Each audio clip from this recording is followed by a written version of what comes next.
sentencias, derechos humanos en el sistema interamericano de violencia obstétrica. El día de hoy tendremos el tema de la ejecución al impacto de las sentencias interamericanas, el caso mexicano, a cargo de la maestra Rocío Guadalupe Quiñones Andrade. Maestra, bienvenida. Y bueno, les daré una pequeña reseña curricular de la maestra Rocío Quiñones. La maestra es licenciada en Derecho y maestra en Derecho Procesal Constitucional, candidata a doctora en Derecho por Instituto de Investigaciones Jurídicas de la UNAM y candidata a doctora en Ciencias Sociales y Jurídicas por la Universidad de Cádiz, España. Profesora de Derecho Internacional, Derechos Humanos y Derecho Migratorio en la Universidad Iberoamericana, sede León. Autora de múltiples artículos publicados en México y en el extranjero sobre derechos humanos y cumplimiento de las sentencias de la Corte Internacional. Ha realizado instancias de investigación en el Max Planck Institute en Heidelberg, Alemania, en la Corte Interamericana de Derechos Humanos, con sede en San José, Costa Rica, y otros institutos de investigación de prestigio. Maestra Rocío Quiñones, bienvenida, muy buenas tardes. Le cedo el uso de la palabra, maestra. Muchas gracias, muy buenas tardes a todos. Déjenme compartir las diapositivas antes de comenzar.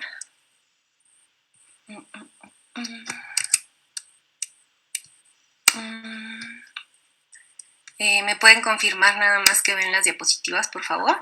Sí se ven, maestra. Perfecto, muchísimas gracias. Pues muy buenas tardes a todos. Como amablemente me hicieron favor de presentarme, mi nombre es Rocío Quiñones y bueno, el día de hoy les voy a hablar un poquito sobre la ejecución de las sentencias de la Corte Interamericana de Derechos Humanos y el proceso a través del cual se llega a un impacto, específicamente sobre México. Antes de iniciar con mi intervención, quisiera agradecer encarecidamente pues la organización y la invitación a participar en este evento a la maestra Jessica Cruz Rangel, así como al maestro Ángel Saucedo, así como en general a la Comisión Estatal de Derechos Humanos Michoacán, pues por la creación e invitación de este evento. Y bueno, ya entrando en materia, quisiera señalar que el Sistema Interamericano de Protección de Derechos Humanos ha llevado a cabo una labor muy importante, no solo en México, sino en todo el sistema interamericano, en todos los países que conforman parte de este sistema.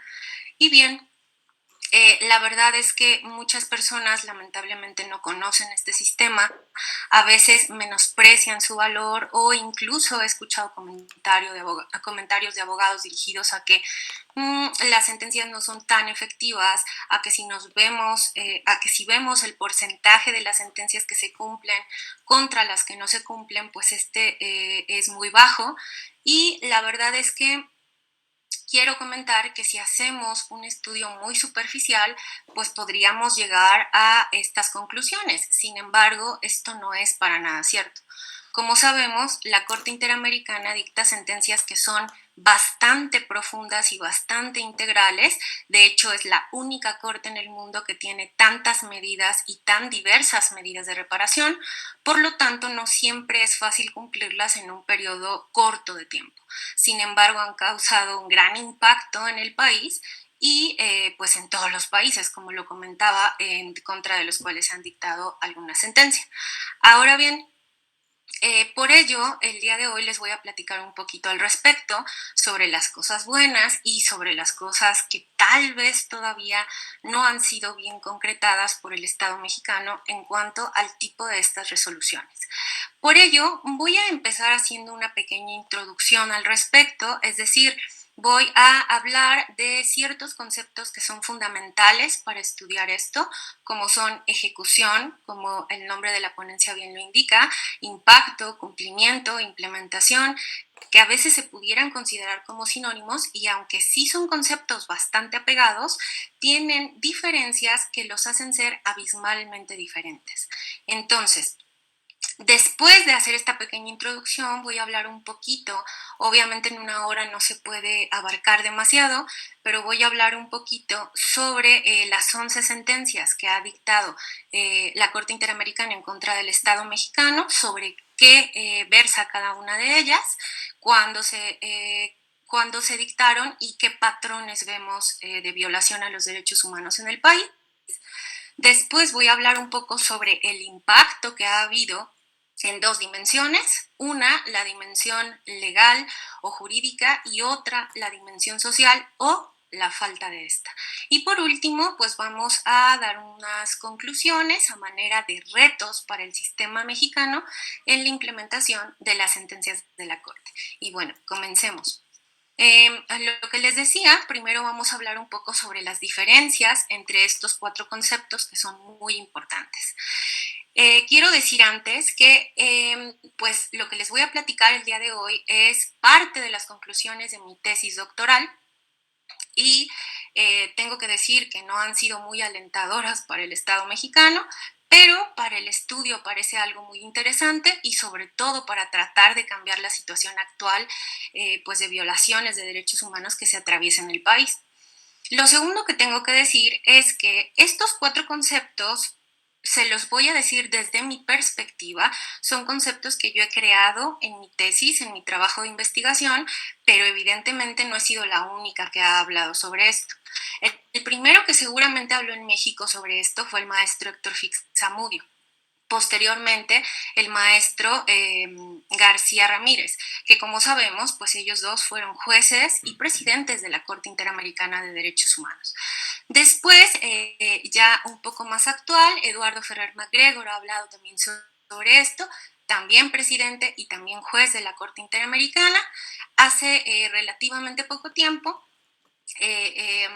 Edgar Corso Sosa sacó un libro precisamente hablando sobre estos cuatro conceptos. Él hizo una estancia de investigación también en Max Planck en Heidelberg y a través de esto se unió con un conjunto de investigadores y sacaron un libro muy bueno, se los recomiendo, ya les hice el comercial, sobre precisamente las diferencias entre estos cuatro conceptos. Yo tengo algunas diferenciaciones entre los mismos y ahora se las quiero decir.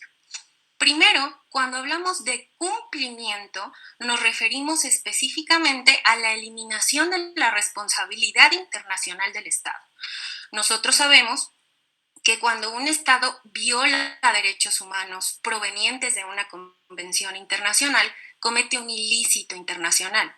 En el momento en el que la Corte Interamericana declara responsable al Estado de la violación de los derechos humanos, pues aquí ya tenemos una responsabilidad internacional que provoca el deber de reparar.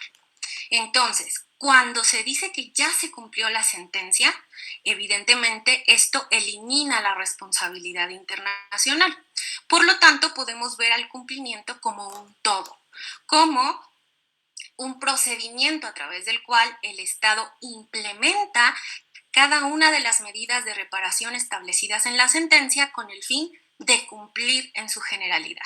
Y la Corte Interamericana dice que hay dos tipos de cumplimiento, parcial y total. El parcial lo tenemos pues precisamente cuando el Estado va llevando a cabo este proceso a través del cual lleva a cabo un montón de acciones con el fin de cumplimentar una sentencia. Entonces, la implementación es un concepto que forma parte del cumplimiento en general.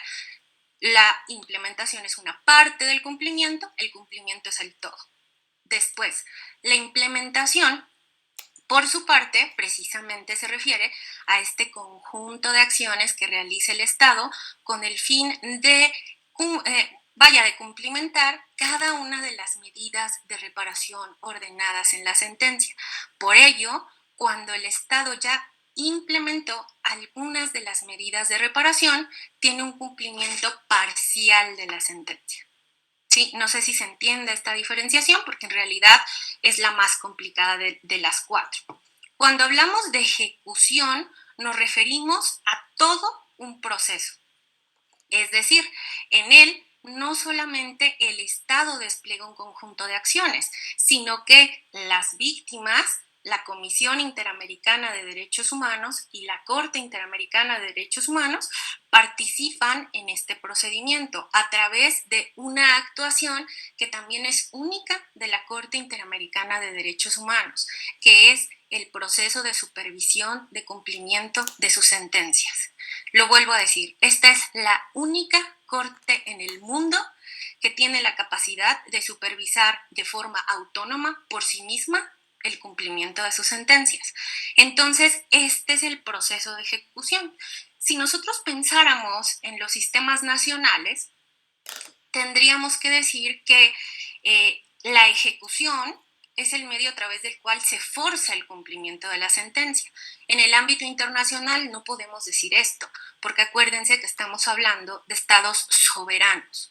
Y como estamos hablando de entes que tienen la misma categoría, no ciudadanía, gobierno, yo puedo dictarte una prisión preventiva, puedo embargarte tus bienes a ti, ciudadano. No. En el ámbito internacional, los estados son soberanos, independientes e iguales. Y por lo tanto, una institución internacional creada por un conjunto de estados es muy difícil que obligue a un estado a cumplir una sentencia. Lo que puede hacer es presionarlo. Entonces, estos procedimientos de supervisión de cumplimiento de sentencia son una especie de presión al Estado a través de la vigilancia para que cumpla con sus resoluciones. Eso es la ejecución a nivel interamericano. Ahora, el impacto es el que se aleja más del resto de los conceptos, pero el impacto no es posible sin el cumplimiento, implementación y ejecución. Cuando hablamos de impacto, me acerco un poco más al concepto que tiene el profesor García Roca, Javier García Roca, sobre este término, que es la marca tangible del cumplimiento de la sentencia, el efecto tangible que se puede ver por el cumplimiento de una sentencia interamericana, evidentemente en términos positivos. Cuando yo me refiero a esto, imagínense que el impacto, si nosotros habláramos de un impacto grandioso, tendríamos que pensar en que lo que se está logrando aquí es la no repetición del acto reclamado. El cambio de las circunstancias, y por lo tanto también se habla de una capacidad de innovación del Estado, el cambio de las circunstancias que generaron, permitieron o no impidieron la violación de los derechos humanos. Esto es el impacto. He de decir que es, no sé si decir peligroso, tal cual, tal vez peligroso no, pero sí es un poco aventurado a hablar sobre el impacto en una investigación.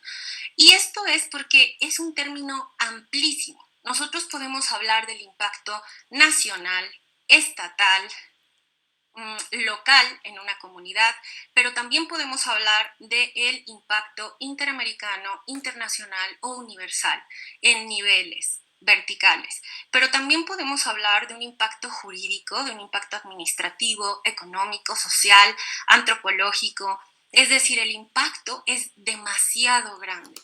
Por eso en mi investigación me residenció hablar sobre dos cuestiones: el impacto legal legal o jurídico y el impacto social que debería traer como consecuencia. Luego, simplemente para concretar, como sabemos todos ya, México se adhirió a la Convención Americana de Derechos Humanos el 24 de marzo de 1981 y aceptó la competencia de la Corte el 16 de diciembre de 1998. ¿Qué quiere decir esto? Que desde este momento México está obligado a cumplir las sentencias de la Corte Interamericana, así como la jurisprudencia interamericana en general. No es optativo, no es una recomendación, es una sentencia que se tiene que cumplir forzosamente. Artículo 26 y 27 de la Convención de Viena, la obligación de cumplir con los tratados, pacta sunt servanda, lo tratado se debe cumplir, y la no invocación del derecho interno para incumplir un tratado. Por lo tanto, México está obligado a cumplir con las sentencias de la Corte Interamericana, simplemente para disipar dudas. Ahora bien, la Corte Interamericana ha dictado 11 sentencias frente al Estado mexicano. 10 de ellas han sido condenatorias. En un primer momento vamos a hablar de las 11, después vamos a sacar del estudio la primera porque no fue absolutoria, simplemente la Corte se declaró incompetente. Empezamos. Primero tenemos el caso Alfonso Martín del Campo Dot. Esta sentencia se dictó en el 2004 y versó sobre la detención ilegal y posterior tortura de la víctima con el fin de que confesara la comisión de crímenes, es decir, del homicidio de su hermana y de su cuñado en 1992. El asunto llegó a la corte. Bueno, primero tengo que decir que se le condenó a 40 años de prisión. El asunto llegó a la corte. En la corte pues se dijo lamentablemente que como los hechos habían versado en 1992 y México aceptó la competencia contenciosa de la corte en 1998, pues este órgano judicial se encontraba impedido para juzgar este asunto. Por lo cual, pues declaró pues que no había lugar a resolver y se acabó el asunto. El segundo caso se dictó 4 años después, en el 2008. Fue el primer asunto en que la Corte dictó una sentencia condenatoria en contra del Estado mexicano. Nos referimos al caso Castañeda Gutmann, de 6 de agosto del 2008. Este asunto versó sobre la violación de los derechos político-electorales de Jorge Castañeda Gutmann. Él quería contender como candidato independiente a la presidencia de México y se le impidió porque no pertenecía a ningún partido político. Lo cierto es que la Corte condenó al Estado mexicano, pero no porque Jorge Castañeda Gutmann no pudiera acceder como candidato a la presidencia de México.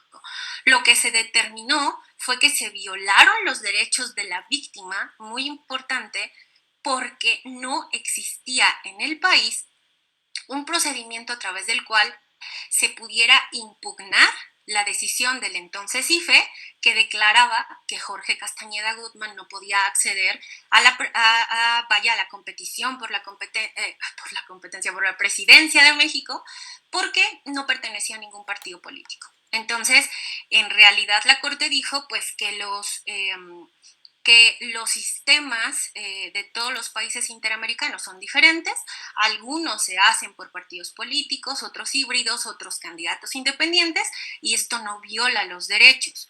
Lo que pasa es que no había un procedimiento a través del cual la víctima hubiera podido impugnar la resolución del IFE, porque el amparo no procede contra asuntos electorales. Entonces, ahí teníamos un problema. Después se dictó el caso González Banda y otros, mejor conocido como Campo Algodonero, en el 2009.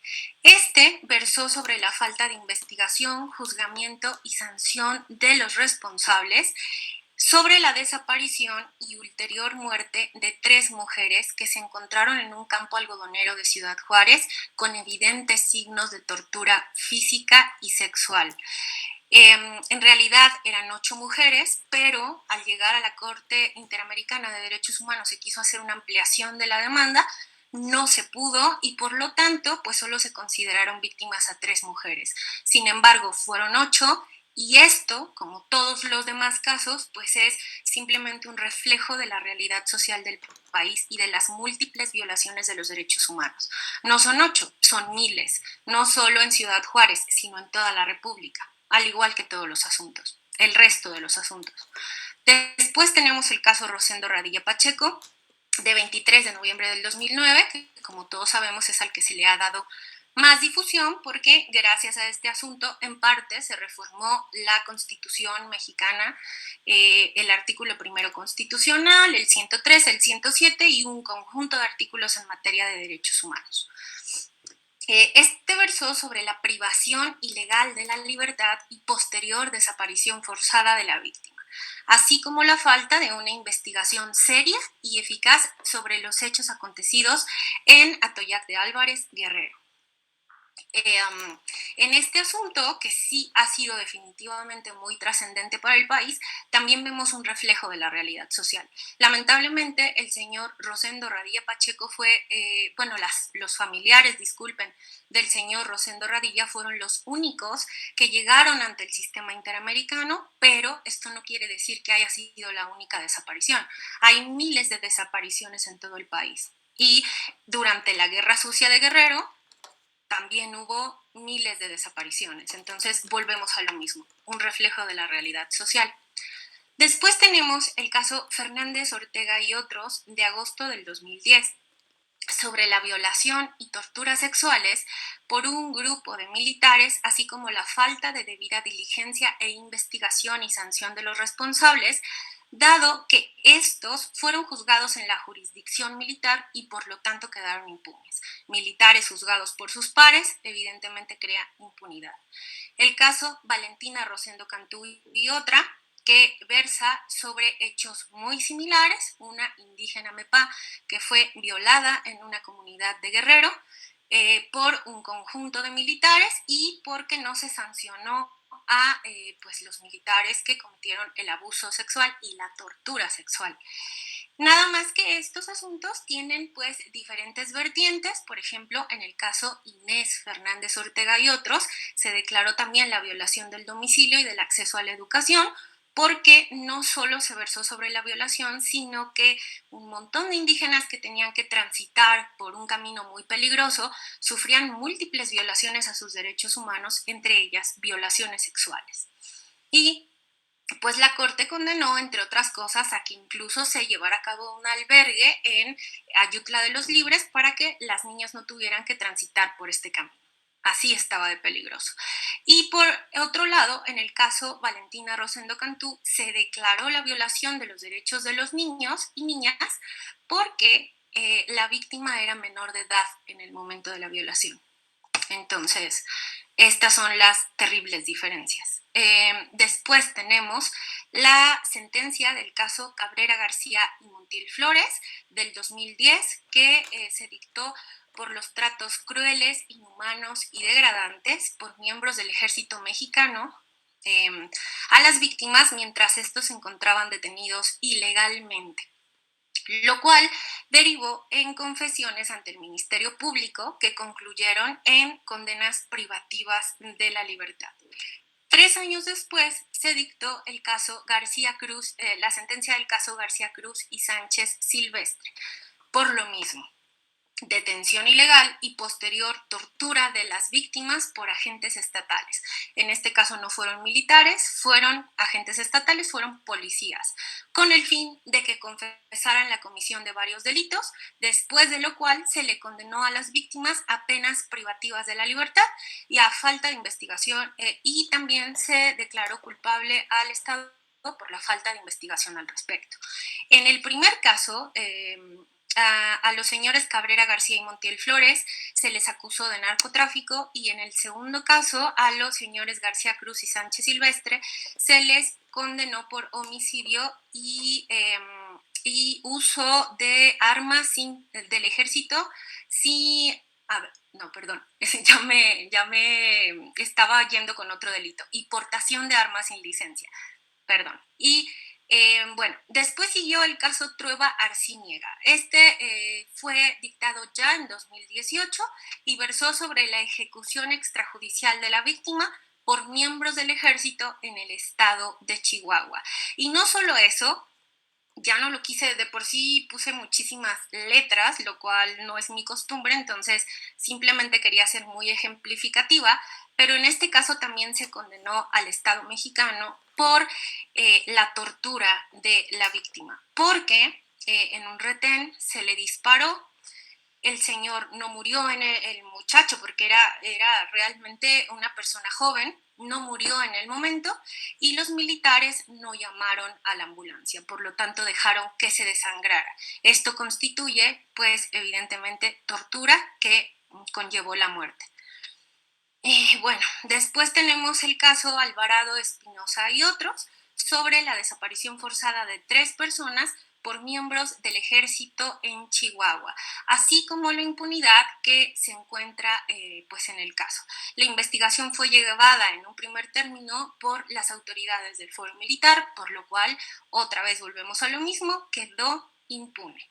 Y por último, el caso Mujeres Víctimas de Tortura Sexual en Atenco, también de 2018, que tiene que ver con las detenciones arbitrarias y la posterior tortura física, psicológica y sexual de un grupo de 11 mujeres cometidas durante unas detenciones ilegales en donde se estaba reprimiendo una protesta en San Salvador, Atenco. Y bueno, estas son las 11 sentencias que se han dictado en contra del Estado mexicano, y es muy importante señalar algo aquí. Espero que me estén viendo en sus computadoras, porque en sus teléfonos celulares va a ser muy complicado apreciar pues la tablita que les estoy poniendo aquí, que de por sí tal vez en sus computadoras es un poco pequeño, pero aún así, si no los ven, no se preocupen, más o menos se los describo. A su lado izquierdo, o espero que esté en su pantalla del lado izquierdo, podemos ver una relación de los derechos que ha considerado la Corte que ha violado el Estado mexicano a todas las víctimas que han llegado ante sus estrados. Entonces tenemos el derecho a la vida, a la libertad personal, a la integridad personal, la violencia contra la mujer, impartición de justicia sin discriminación, derechos del niño, etcétera, etcétera. No los quiero agobiar diciéndoles todo el conjunto de derechos violados. Y en la parte de arriba pueden ver las 10 sentencias condenatorias que ha dictado la Corte Interamericana en contra del Estado mexicano. Si no pueden ver las letritas, no se preocupen, simplemente vamos a enfocarnos en los tachecitos.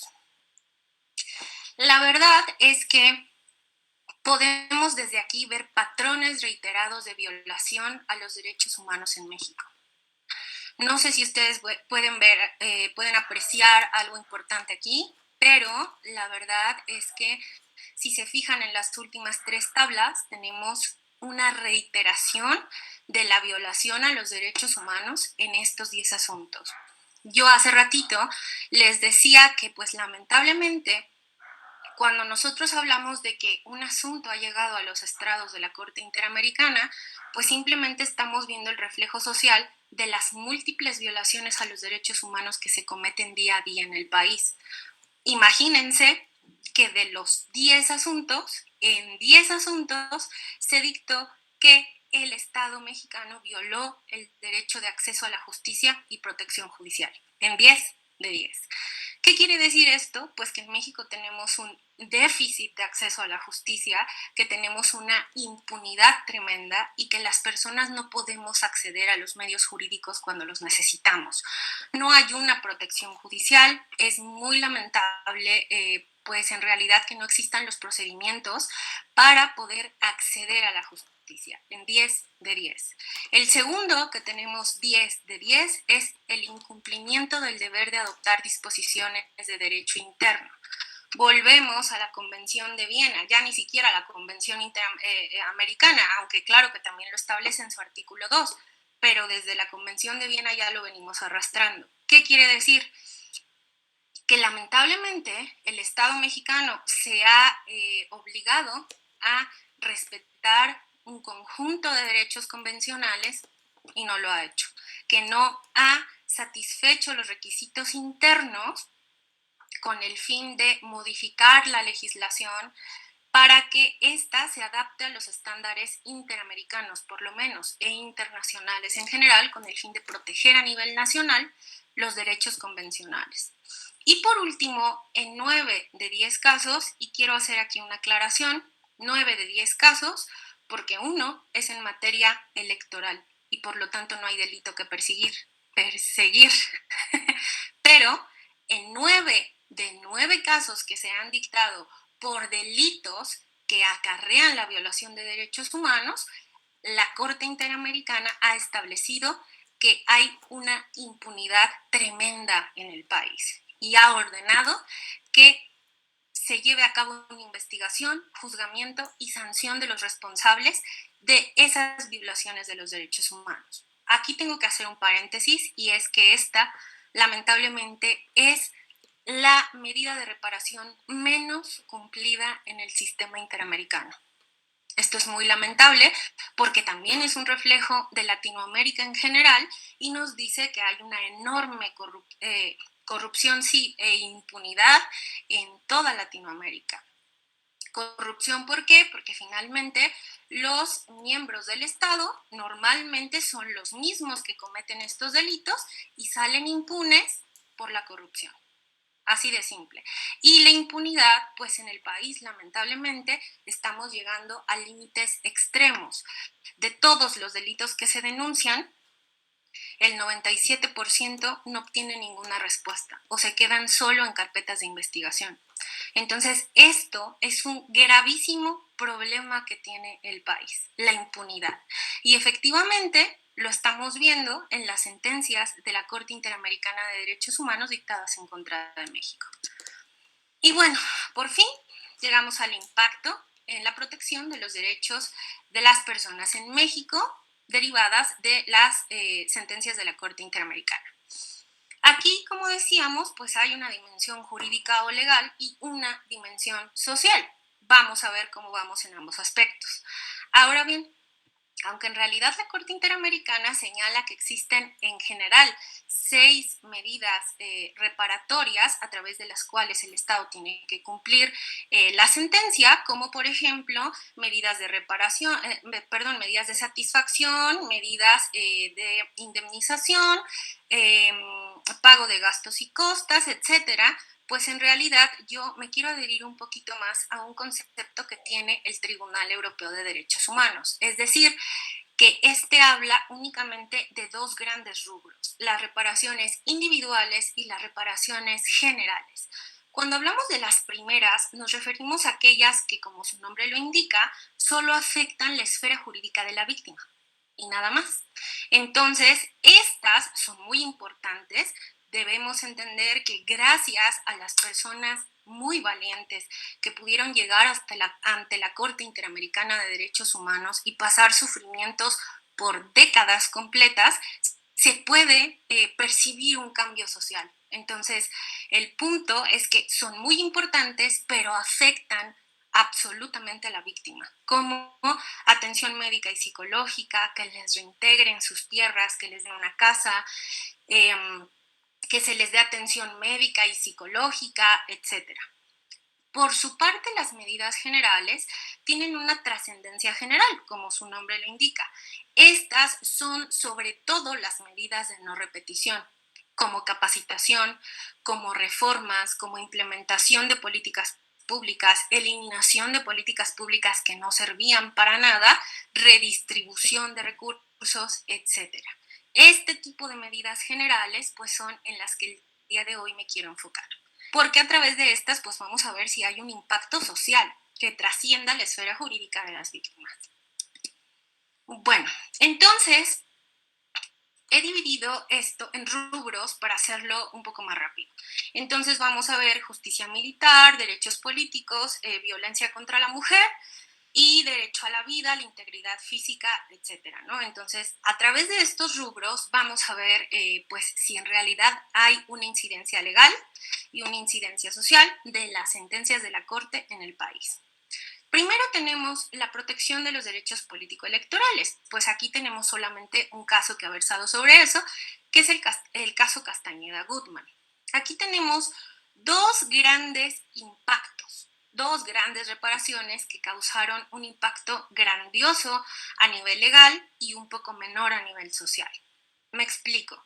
Primero, gracias a la implementación de esta sentencia, se creó un procedimiento para garantizar la protección de los derechos político-electorales de forma directa a través de la ciudadanía.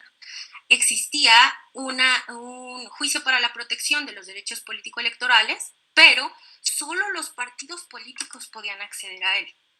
Lo que se hizo fue reformar la legislación con el fin de que las personas físicas por sí mismas o a través de su representante pudieran acceder a este juicio, con el fin de poder impugnar decisiones en materia electoral, ya sea de todos aquellos instituciones en materia electoral. Iba a mencionar, pero bueno. Entonces, esto fue fundamental porque en realidad hace mucho tiempo que la jurisprudencia de la Suprema Corte había señalado que el Tribunal Electoral no podía llevar a cabo un control de constitucionalidad y a través de esto se le devolvió esta facultad al Tribunal Electoral y ahora a través de la protección a través del juicio para la protección de los derechos político-electorales podía llevar a cabo este control de constitucionalidad. Entonces, para fines jurídicos y jurisdiccionales en general, pues fue un impacto grandioso que cambió la realidad de la protección de los derechos político-electorales, sin duda alguna. Pero además, esta sentencia tuvo aún un resultado mayor del que se esperaba, y este se residencia en las candidaturas independientes.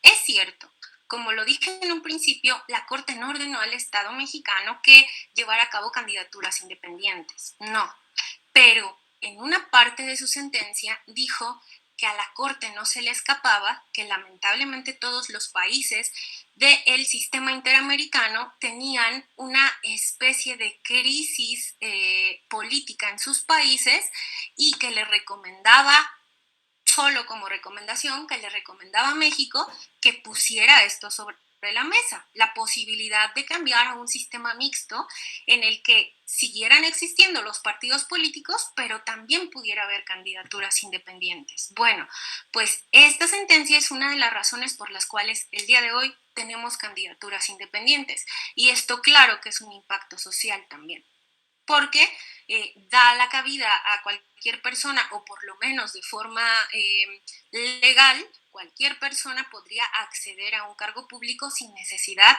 de pertenecer a un partido político. Ahora bien, en cuanto a la justicia militar, tenemos un fenómeno interesante.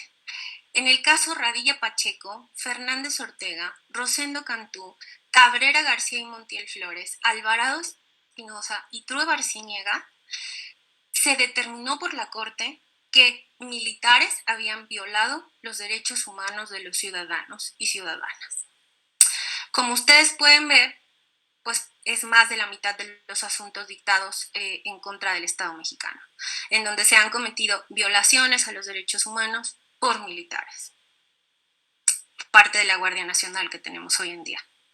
No voy a decir más, pero el punto aquí es que en los primeros asuntos, es decir, Radilla Pacheco, Fernández Ortega, Rosendo Cantú y Cabrera García Montiel Flores, en un primer momento se estableció que el Estado mexicano debía reformar el artículo 57 del Código de Justicia Militar, ya que este decía que los delitos del orden militar son aquellos del orden común o federal llevados a cabo por militares. Punto, se acabó.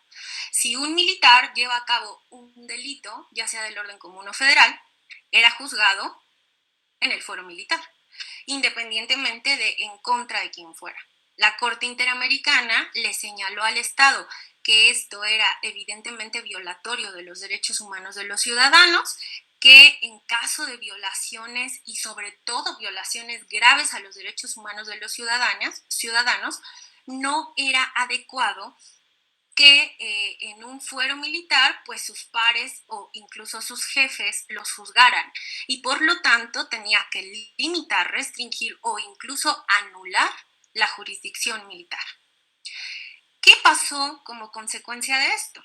Pues que se reformó el artículo 57 del Código de Justicia Militar para decir, son delitos del fuero militar aquellos del orden común o federal cometidos en contra de militares, a menos de que sean cometidos en contra de civiles. Eso fue lo que se adhirió. La verdad, esto fue un avance enorme, sí fue un avance enorme. ¿Hay un impacto legal? Por supuesto que lo hay. ¿Hay un impacto social? Claro que sí, porque si un militar comete un delito en contra mía, pues ya no lo van a juzgar en la jurisdicción militar, donde seguramente va a quedar impune. Lo van a juzgar en la jurisdicción pues civil o regular. Entonces, ordinaria, vaya.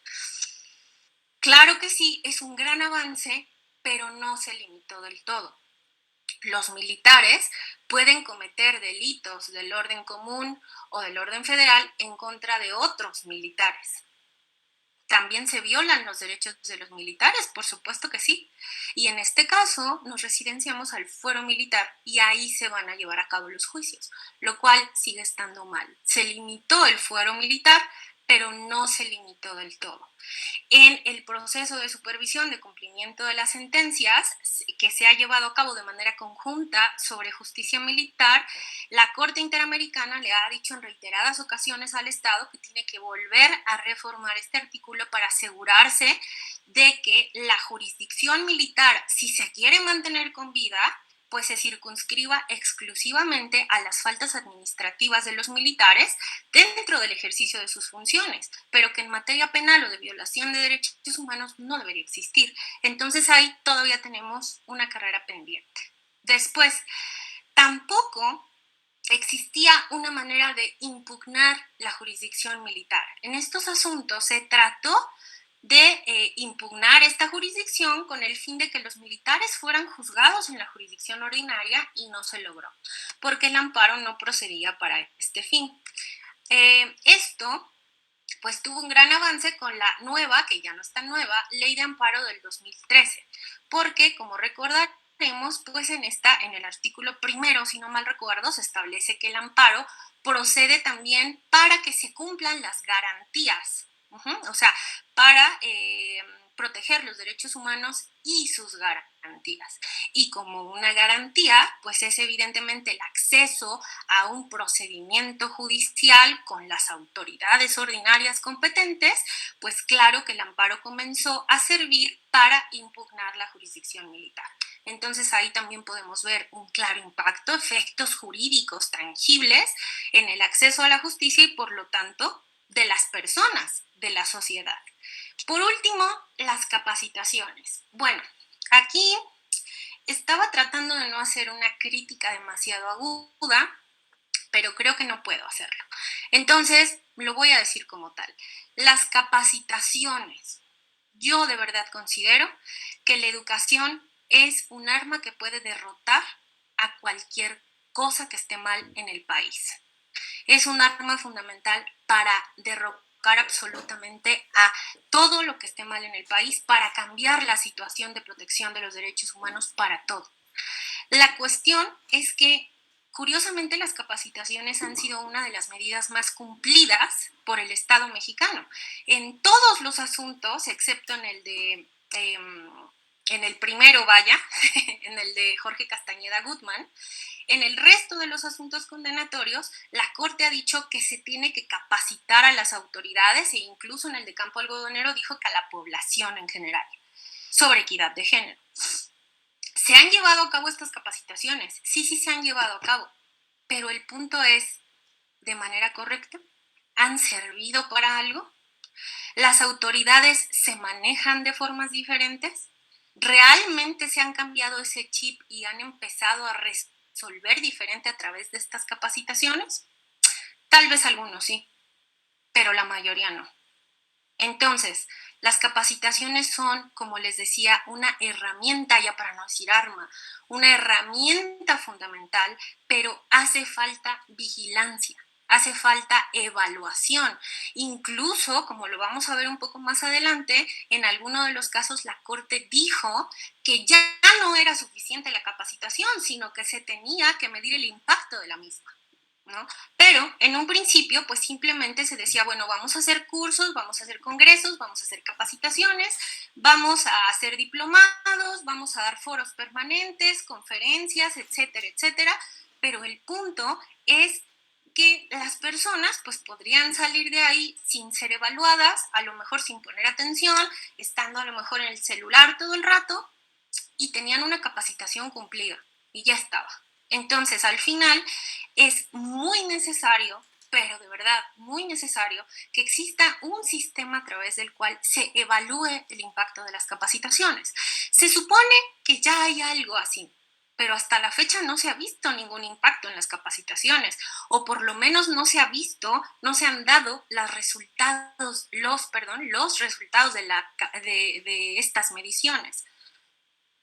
¿Ustedes han visto alguna vez que el Estado diga, bueno, ya se evaluaron las capacitaciones y ahora se está juzgando diferente, se está haciendo esto? Por supuesto que hay protocolos de actuación en equidad de género, para investigar los casos de tortura, para investigar las desapariciones forzadas. Hay protocolos que tienen que seguir las autoridades. Esto también es un gran avance.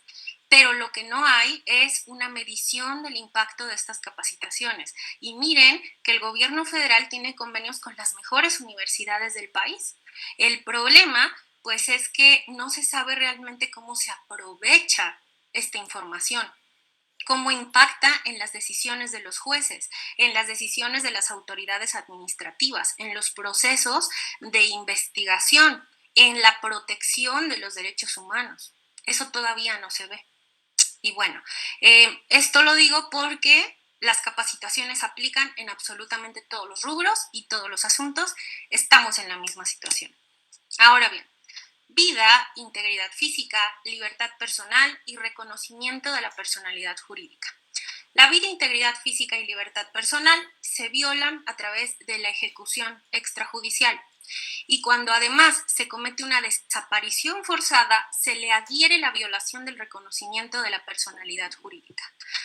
Entonces, el Estado sentenció al Estado mexicano en los casos Radilla Pacheco, Alvarado Espinosa y Trueba Arciniega, precisamente por estas cuestiones. En el caso Radilla Pacheco, se ordenó que se compatibilizara el artículo 215A del Código Penal Federal. ¿Por qué se le ordenó esto? Porque aquí se decía que las desapariciones forzadas solo pueden ser perpetradas en contra de autoridades estatales. Lo que le dijo a la Corte fue que también podía ser por particulares con apoyo o aquiescencia del Estado. Entonces le dijo que tenía que adherir esto. El Estado no hizo solo esto, sino que derogó estos artículos y creó la Ley General en materia de desaparición forzada de personas y desaparición cometida por particulares. Entonces, aquí tenemos un impacto legal, pero impacto social, según datos de la CEGOP oficiales, en México actualmente hay más de 73,000 personas desaparecidas. Entonces, aquí sí podemos ver un impacto legal, pero no un impacto social. Definitiva y absolutamente no un impacto social. Esta ley sirve para dos cosas, para las búsquedas y para la investigación, juzgamiento y sanción de los responsables. No hay muchas carpetas abiertas en donde se esté juzgando a autoridades por la desaparición de personas. En realidad no las hay. Además de esto, pues la verdad es que las investigaciones sobre las desapariciones también tienen muchos problemas y problemas que las víctimas han denunciado. Al final son las víctimas las que tienen que estar llevando a cabo una presión todo el tiempo al Estado con el fin de que siga haciendo pues lo que le corresponde, vaya. Por ejemplo, el año pasado, Tita Radilla, hija de Rosendo Radilla, tuvo que interponer un amparo para que el Estado siguiera realizando excavaciones para seguir buscando a su padre. Entonces, en realidad, pues las leyes están muy bonitas, pero no tienen un impacto social. Y esto es lamentable. Y es lamentable porque en 2018 teníamos un registro de 40,000 desaparecidos, 40,000 desaparecidos. Y en 2 años hemos aumentado la cuenta 23,000 más, solo en 2 años. Entonces, ¿qué está pasando en el país? Que tenemos 73,000 personas desaparecidas a pesar de que tenemos pues unas leyes bien bonitas y unas autoridades bien bonitas que están ahí, pero que en realidad pues lamentablemente no podemos ver el impacto social de sus actuaciones. Y bueno, me salto esta de búsqueda de la víctima y sus restos mortales, porque ya lo dije. Eso sí, se está creando un registro nacional de personas desaparecidas o no localizadas y un registro nacional de personas fallecidas o no identificadas y no reclamadas, y la Comisión Nacional de Búsqueda. Pues en realidad están accesibles, están actuando, pero tienen una actuación pues bastante delimitada a ciertos asuntos. Lamentablemente ha habido muchísimos recortes en materia federal y atención de víctimas, y por lo tanto, pues la verdad es que aquí sí les tienen las manos atadas. No pueden actuar si no hay partidas presupuestales, y en este momento, pues la verdad es que no las hay. No puedo criticar cuando no pueden hacer nada en realidad. Y bueno, en los 3 se señaló que se tenía que investigar, juzgar y sancionar a los responsables. En el caso Trueba específicamente, se indicó que los hechos delictivos cometidos en este caso fueron investigados en la jurisdicción castrense en un primer momento y sí una pena, pero la pena fue de 1 año por una ejecución extrajudicial. Entonces, 1 año de prisión se le dio al militar. Entonces, como aquí hubo un acuerdo amistoso por parte del Estado con las víctimas, pues el Estado se obligó en ese acuerdo a llevar a cabo una investigación mucho más profunda. La verdad es que esto es muy complicado porque ya se le juzgó y se le sancionó. Entonces, ahora, ¿cómo le va a hacer para volverlo a sancionar? Estaría violando los derechos del militar que cometió la ejecución extrajudicial. Entonces, la verdad es que aquí el Estado mexicano está en una situación bien complicada, pero pues esperemos ver cómo va a terminar resolviendo esto. Y en el caso Radilla y Alvarado, se señaló que se debía dar un registro único y actualizado de las personas desaparecidas, con datos estadísticos que permitan determinar claramente cuándo se trata de desapariciones forzadas. Esto no existe. ¿Se acuerdan que les dije que tenemos 73,000 personas desaparecidas? No se puede determinar cuántas fueron desaparecidas forzosamente, es decir, por autoridades estatales, y cuáles simplemente están desaparecidas, no se sabe por qué. Esto hasta la fecha ha sido imposible de determinar. Bueno, como ya no me queda mucho tiempo, me voy a ir más rápido. La integridad personal y prohibición de practicar tortura. Aquí tenemos el caso Cabrera García y Montiel Flores y el caso García Cruz y Sánchez Silvestre. También tenemos el caso Fernández Ortega, Rosendo Cantú, mujeres víctimas de tortura sexual en Atenco, pero estos los vamos a ver en violencia contra la mujer, entonces nada más lo comento porque también son de tortura. Entonces aquí este estudio se va a residenciar en aquella tortura que se cometió con el fin de que un conjunto de detenidos confesaran delitos que seguramente no cometieron o que no cometieron. En ambos se dijo que se debía dar una mejora del acceso a la justicia y en las investigaciones.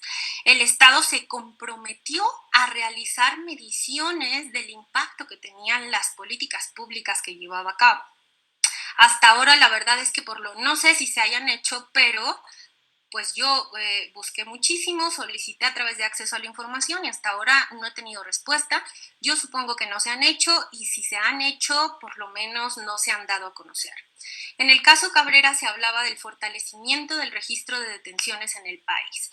Como resultado, el 27 de mayo del 2019 se creó la Ley Nacional del Registro de Detenciones, este está coordinado por el Centro Nacional de Información del Secretariado Ejecutivo de Seguridad Pública, pero se estipula que hasta abril del 2021 va a estar completamente operativo.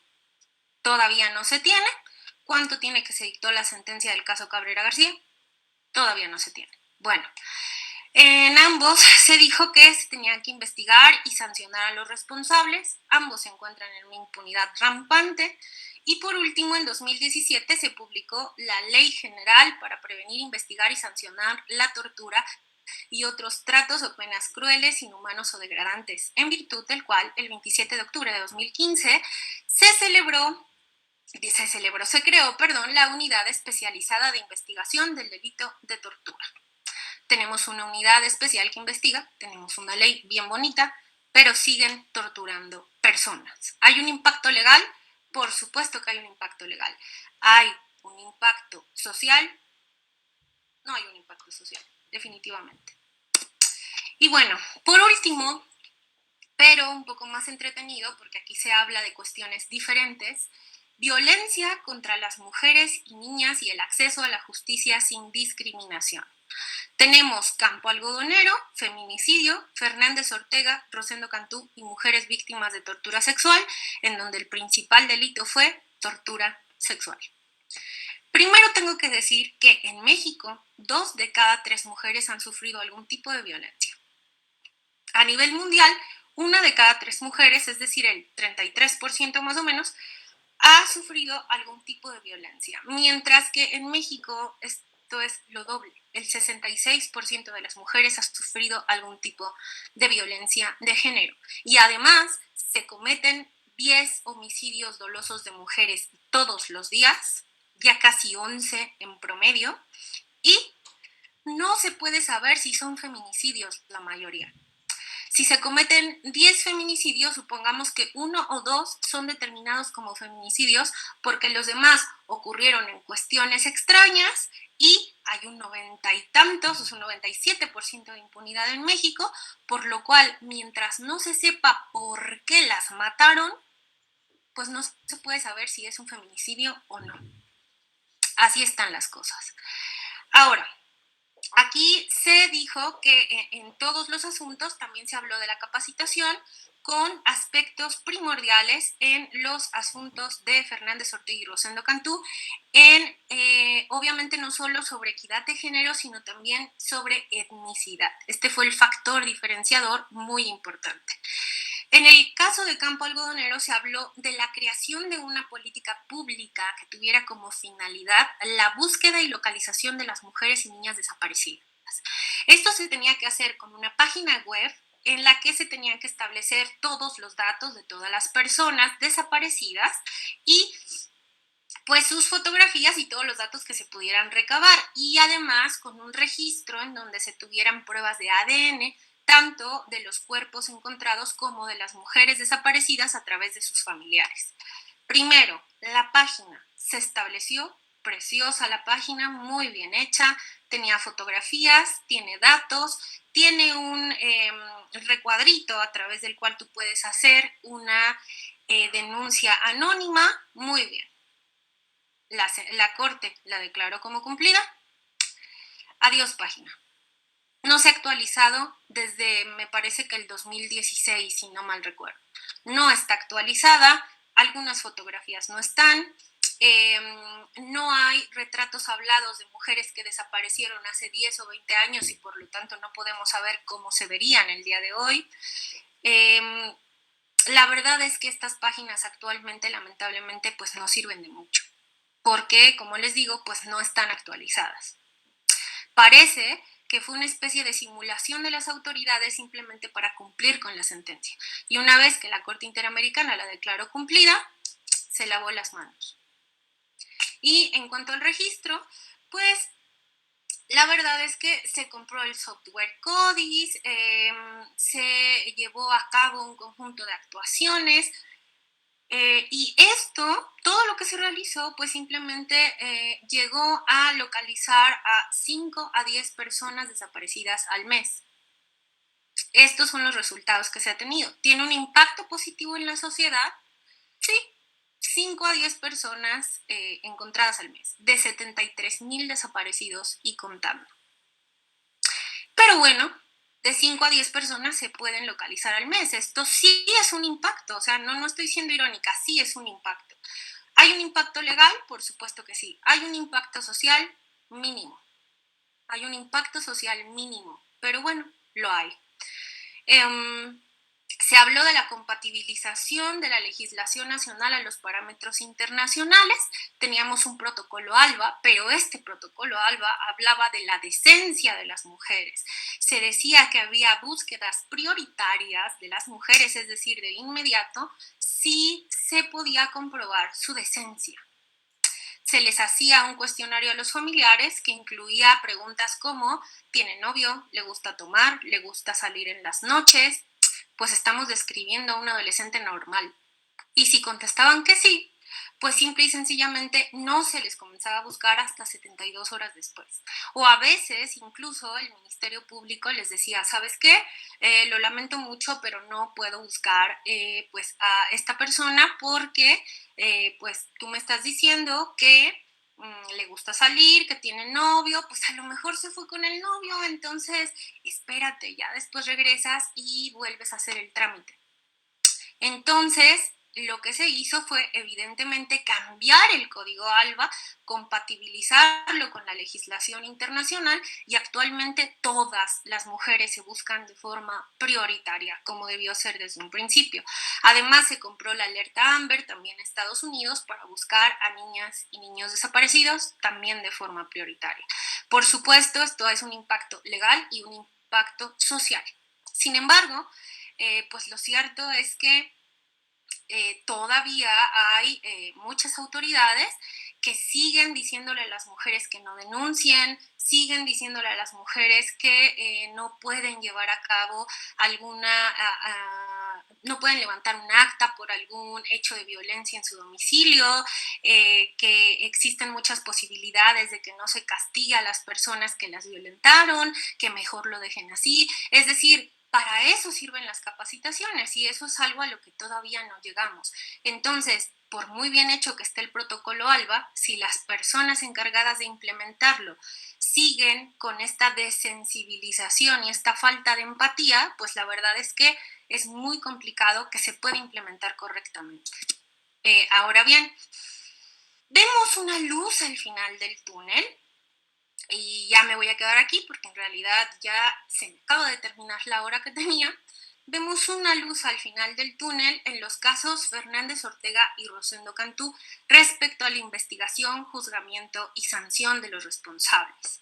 En 2014 se dictó un auto de formal prisión en contra de los militares acusados de la violación sexual de ambas víctimas. El 1 de junio de 2018 se dictó sentencia condenatoria de 19 años de prisión en contra de los militares responsables de la violación sexual de Valentina Rosendo Cantú. Esta es la justicia que tenemos en uno de los 10 casos que hay en contra de México en los que se ha decretado investigar, juzgar y sancionar. Aquí tenemos por primera vez en la historia de México y de las sentencias de la Corte Interamericana pues el cumplimiento de esta medida de reparación. Por eso es una luz al final del túnel, porque por fin, después de mucho batallar y después de mucho presionar al Estado mexicano, más bien parece que se está obteniendo justicia. Y bueno, por último, el caso Mujeres Víctimas de Tortura Sexual en Atenco, pues se le dio 2 años al Estado para que llevara a cabo las medidas de reparación, para que las implementara, y a la fecha, es decir, ya estamos a un mes, se dictó el 28 de noviembre del 2018, estamos prácticamente a un mes, un día, de que se cumpla el plazo y el mecanismo de monitoreo y fiscalización no lo vemos, ni tampoco la elaboración de un plan de seguimiento con el fin de que se investiguen los casos de tortura sexual y se castiguen a los responsables. Todavía no sabemos nada sobre esto, no se ve que el Estado vaya a cumplir en tiempo y forma. Han habido varias reuniones de Alejandro Encinas, el subsecretario de Derechos Humanos, con las víctimas. En un primer momento se veía que iban a llegar a buen puerto, pero ahora en realidad pues no se sabe nada sobre la implementación de estas medidas. Y bueno, para dar conclusiones, tenemos que decir que sí, efectivamente, las sentencias interamericanas han sido una herramienta fundamental para cambiar la realidad en la protección de los derechos humanos en México. Tenemos que admitir que hay un impacto grandioso en el sistema de impartición de justicia, pero también tenemos que admitir que el impacto social todavía nos lo quedan a deber. Tenemos 10 feminicidios diarios, la violencia contra la mujer avanza constantemente, tenemos tortura sexual, ejecuciones extrajudiciales, tenemos desapariciones forzadas todos los días y parece que cada vez incrementa más la violencia en el país. Entonces no podemos decir que haya un impacto social de las sentencias y la verdad es que esto todos como ciudadanía se lo tenemos que exigir al Estado mexicano. Muchísimas gracias.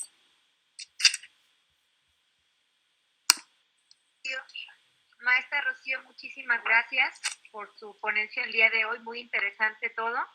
Le voy a hacer unos comentarios que por aquí nos dejaron en el chat, creo que por ahí son 3.